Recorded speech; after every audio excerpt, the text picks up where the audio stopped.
12 hours, 26 minutes. That's how long Japan's WEST Express Ginga takes to turn Kyoto into shrine country. JR West is bringing the Sanin overnight run back from April 3rd to July 1st, 2026. And here's the payoff. This train isn't selling a bed. It's selling the landscape changing under you.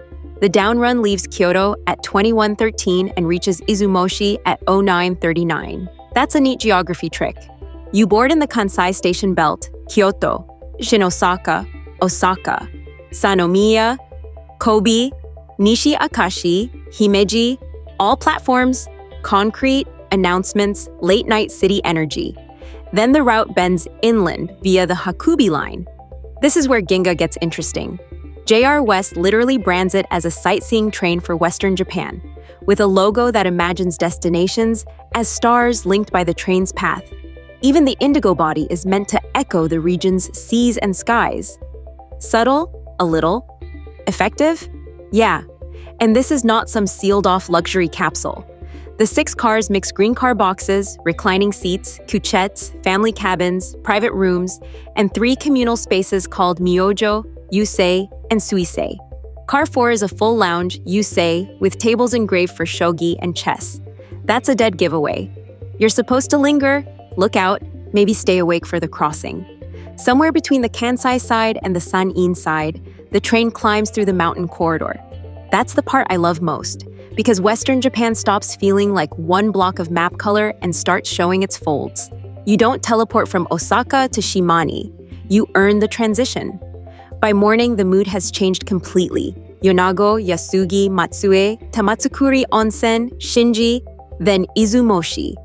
JR West also plans onboard events and local product sales, so the train works like a moving tourism pavilion.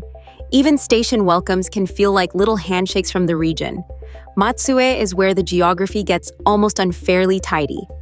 The city is bordered by Lake Nakaumi to the east, Lake Shinji to the west, and the Sea of Japan to the north. So when Ginga rolls in, you're not just in another stop. You're in a water-shaped city with a very specific personality. And Matsue's tea and wagashi culture gives that geography a flavor. Lord Fumai helped lay the foundations of the city's tea culture and traditional sweets, which is why this stop feels so satisfying to me. The route isn't just showing scenery, it's showing how place turns into taste. Then there's Tamatsukuri Onsen, one of Japan's oldest hot spring towns. With history going back at least to 733 AD, the old name, the Bath of the Deities, is almost too on-brand for where this train is heading next, because the finish is Izumo. Izumo Taisha, or Izumo Oyashiro, is described as one of Japan's oldest and most important shrines, mentioned in some of the country's oldest written records. So the open loop from the start resolves here. Ginga feels like a geography lesson because the geography keeps thickening into culture, then food, then myth.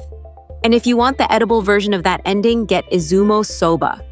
It's one of Japan's 3 major soba styles, darker and more aromatic because the buckwheat is milled with the husk.